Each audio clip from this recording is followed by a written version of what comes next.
Hi, mamas. Welcome back to the Aligned Family Wellness Podcast. I'm Dr. Sheppard.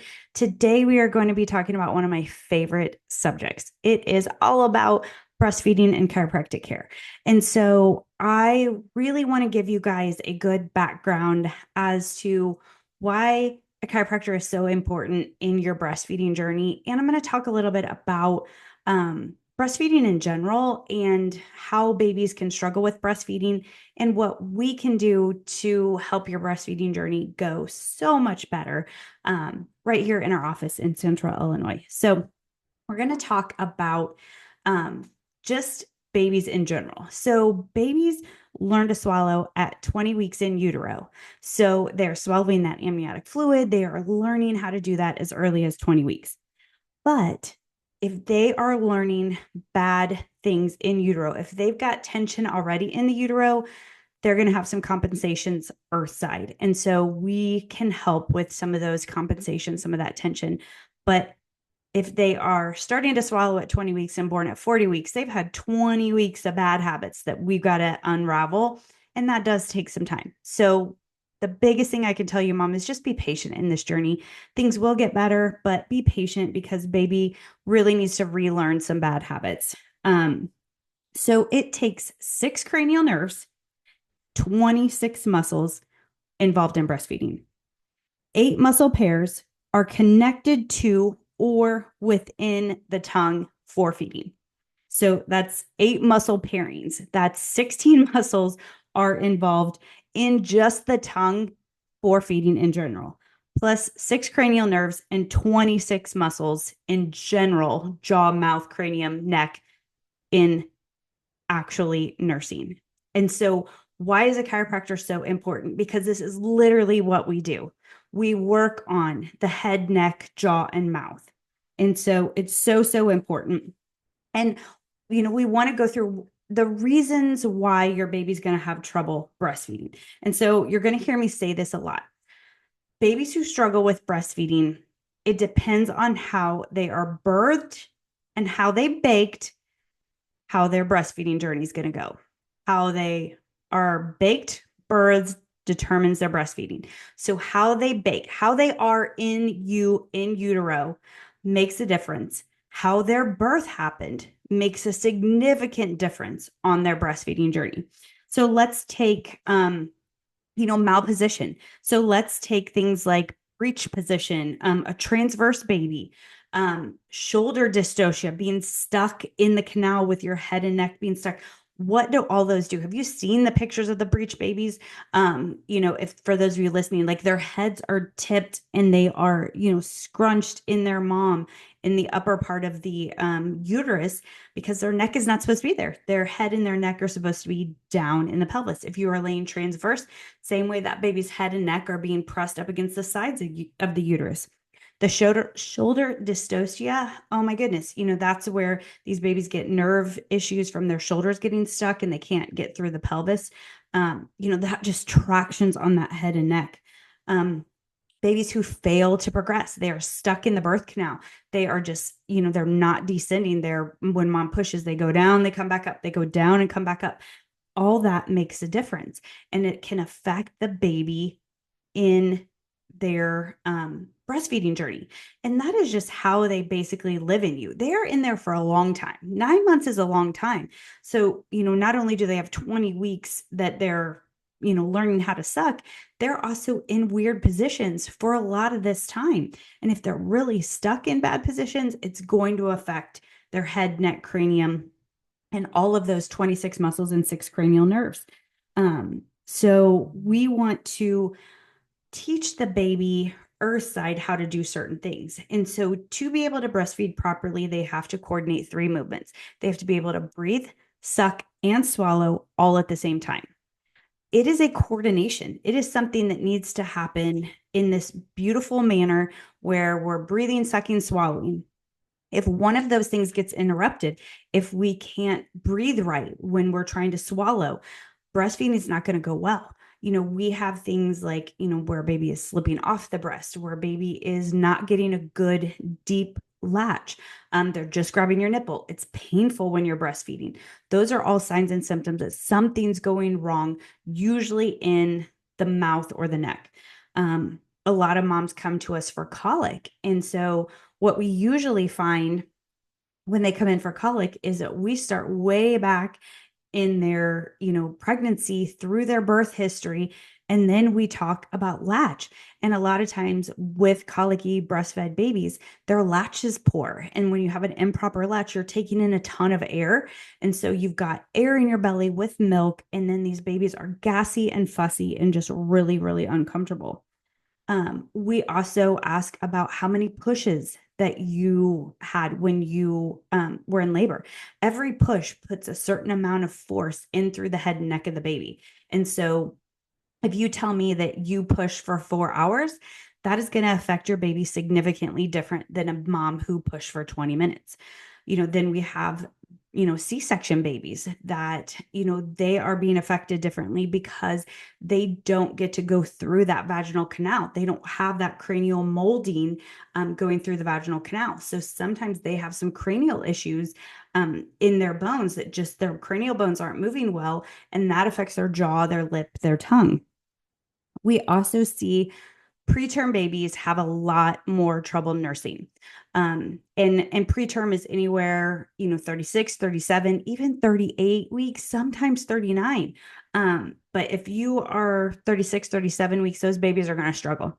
Prior to that, 33, 34, your baby is going to struggle nursing. That is just, they need those extra weeks in utero to develop the skills earthside to be able to breastfeed properly. So if you have your baby at 37 weeks, it may take them 3 additional weeks earthside to learn how to coordinate all of these movements and get their muscles and their nerves to work well. The closer you are to 40 weeks, the better chance that your baby has. It's going to nurse well. A lot of these babies at 36, 37 weeks postpartum are they're tired, they're falling asleep, they're just exhausted, and they're really, really struggling because they have so much tension in through their mouth, their jaw, and in their cranial bones. They're also usually super stressed babies, and we can measure that in our office with our heart rate variability scan. That is just a little ear clip that goes on the baby's ear, and it tracks their heart rate variability. And it tells us how stressed that baby is. How stressful was the pregnancy? How stressful was the birth? How stressed is mom? That's all going to affect baby. And when the baby is stressed, they can't do the simple things that their body is supposed to do.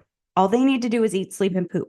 And so if we are struggling with any of those, it tells us something's going awry in their nervous system. They are living in a sympathetic mode. They are thinking they are being chased by a bear instead of being in the rest, digest, relaxed zone that is our good, growing, nurturing, sleeping side of our nervous system. And so we can measure and we can see which side of the nervous system your baby is more prone to being at. And we can recheck and make sure that we are making improvements. Your baby can't tell us what's going on. Your baby can't say, I'm super stressed. It can give us signals that baby's super stressed, but we see that measuring this HRV and tracking it through the treatment plans make a huge difference. Some of our babies come in with what we assume are lip and tongue tie issues. So what we have found over the years with these lip and tongue tie babies, whether it's been diagnosed with your pediatrician or, someone has told you your baby's tongue doesn't move well, is that when the baby is holding so much tension in their jaw, in the floor of their mouth, and with their tongue, it will look like they have a true tongue tie. It is not about how it looks, it's about how the tongue functions. And to be able to breastfeed well, that tongue has to be able to lift and cup the breast and pull good suction. If your baby has too much tension, they cannot cup the breast properly and pull that milk out well enough and transfer milk well. So we find that over time, what looks like a possible tongue tie that, somebody may have been down the road of revision, we can actually prevent by doing a lot of body work, a lot of tongue and lip retraining in the office and at home to make them actually be able to, cup and seal better.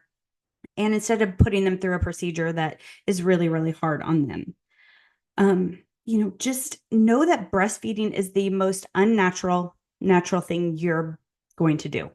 Everybody thinks it's so easy. Like, I'm just should know how to do this, and this is just going to go well, and it's going to go well from the start. And that is not true for most moms. And even if you have nursed one or two or three kids, that fourth baby, that birth may be different. They may have been in utero differently. Each baby can present a different nursing challenge. And that just is the reality of the situation. It is not easy. It is a labor of love. It is hard, but it is so worth it. And, we really want to be pro breastfeeding in our office. Breastfeeding, yes, breast milk is so, so important. So if you had the choice of breast milk versus formula, 1000%, we're going to go breast milk in a bottle all the way. But we want you to breastfeed because breastfeeding is so protective, and it is protective of you long-term as a mom. So the longer you breastfeed and the more children you breastfeed, the more protection you have against breast cancer. And what we see is when we are nursing and when we're in this postpartum stage, our estrogen is lower. So it is estrogen protective of us to continue to breastfeed and nurse. If your child is suffering from tongue, lip, palate issues, the way they have to use all of these muscles and nerves to feed at the breast is so healing to that mouth and jaw. And that is the way that we fix those palate issues, is by using those muscles to breastfeed. Giving them a bottle helps them cheat. They don't have to work as hard. They don't have to use the same muscles. They don't have to, pull as hard. And so they don't get the same molding that they do from eating at the actual breast. So we also want to talk about things that can happen when we are our labor. So if you are having any sort of medication in labor, it's going to affect the baby, and it's going to affect their breastfeeding journey. So when we are given extra fluids, when we are put on Pitocin, these affect the baby. We are going to have a very lethargic baby after birth. Baby is not going to want to breastfeed. Baby is not going to want to nurse very often, nurse well. They're going to fall asleep. All labor drugs affect the baby. Extra fluids affect the baby. The baby is going to be extra sleepy. It's going to affect you as the mom. Your milk may not come in. And when I say that very lovingly, because we get so worried about our milk coming in. But we also need to understand that if we've had fluids, if we've had an induction, if we've had a C-section, your milk is going to take longer to come in. So most of these moms freak out and they come in and they're like, my milk's not in, my milk's not in. Well, it may take an additional 3 to 7 days for your milk to come in, depending on your birth. If you've had any sort of fluids, if you've had any sort of hemorrhaging, if you've had any sort of C-section, your milk will take longer to come in. It will be there. But in the meantime, you've got enough colostrum that you can sustain your baby off of those things. And we want to make sure we are utilizing that colostrum. The first day of birth, your baby only needs a teaspoon of colostrum. You can harvest this colostrum early. You can self-express colostrum into a little syringe and use that later on. You can also, just kind of freeze it, hand express it, use it later. Use it for your other children if they are sick. Colostrum is literally liquid gold. It's so, so good for you. And so we want to understand that it's okay. You still have milk. It's just not that transitional milk that becomes that milky white till a few days later. So everybody freaks out that they don't have enough milk. Your baby's stomach is only the size of a cherry tomato by day 4. You don't need to be producing copious amounts of milk yet. But it may take you a little bit longer to get to see that copious white milk come in if you've had some of these labor, kind of medications and things like that. We want to make sure that we are emptying our breast fully and regularly. We cannot be sleeping through feedings. We have to make sure that baby is transferring enough milk and not emptying your breast fully. And because that can lead to mastitis, and mastitis is very, very painful, and it can cause fevers. It can cause you to feel yucky. The great thing is, if you are local, we can treat mastitis in our office by helping to ultrasound that clogged milk duct and prevent it from getting to the actual mastitis. And we can be able to put the baby right to breast afterwards to kind of help pull that stuck clogged milk out and give you some things to do at home. But what's unique about our office is that we work like hand in hand together with the mom, with our chiropractor, with our lactation consultant. So I myself am a lactation consultant. I have recently sat for my international board to be of a lactation consultant. We also have another lactation consultant in our office, and we have two female chiropractors that specialize in pediatric and infant adjusting. And when we say the adjustments, we are talking about gentle body work, gentle stretches.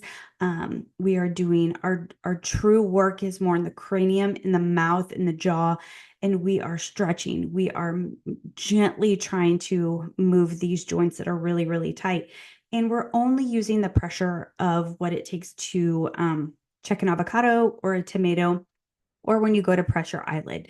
So it's very, very gentle. Some of the babies will cry. And that's okay. Cranial work can be a little uncomfortable. These babies are tight, they're stiff, they're rigid, they're angry, their sympathetic nervous system is on overdrive.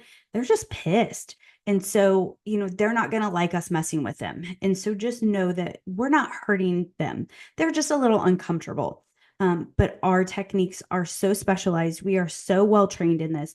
We are very good at what we do, and we can work on the baby and then instantly put baby to breast right there in our rooms. We've got nursing chairs, we've got changing tables, and we bring in Kaylee, our lactation consultant, and she finishes watching a full feed. And what we see is that as we work on baby, we can relax that mouth, that tongue. And as we put them to the breast, they're able to have a really good feeding right there. And we can tweak some positions. If they are having like neck issues or torticollis or anything like that, we can, switch to a football hold or maybe try a different cross cradle, something like that, that benefits baby and is more comfortable to you. And we want to make sure they're fully emptying your breast and having good transfer of milk. We can do weighted feeds in the office. We're just here to support you. And we are just here to make your breastfeeding journey a little bit easier, educate you, help you along the way. It is not easy. And we know that. We are all nursing moms. We've been there with you. And so we understand, but we also understand how beneficial this is for you and your child. And if you tried to breastfeed and were unsuccessful in the past, know that that's not your fault. You probably weren't supported. You probably had no help. We're seeing a lot of second-time moms, that first-time moms, it was COVID, and they literally had no advice, no help at all. There were no resources in our town. And that's what made us be so diligent about bringing in lactation and doing our own lactation work in our office, because we have seen the results skyrocket. We have not sent a baby off for a tongue tie release since we've started this, because we are really, really seeing amazing results in our office. And it's just been wonderful. And we are here to support you and help you. And just know that it's not too late to reach out. We will help you. We can help along the way. Even if you are supplementing with a bottle, we can help you return to exclusive breastfeeding. We want to help you transition to work. We also do prenatal lactation visits. So we start you off when you are pregnant in our office with prenatal lactation. We'll measure you for your flange sizes. We have a breastfeeding class that we kind of talk you through all this stuff and what to expect the first few days, so that you go into your birth a little bit more educated, and then know on the other side of that, we are here to support you and be here, day 1, day 2, right after you get home with baby, because it's so important to establish good breastfeeding in that first 6 weeks. If we don't get good breastfeeding habits established in those first 6 weeks, it's just harder. It takes 6 weeks for the baby to learn, for you guys to figure each other out.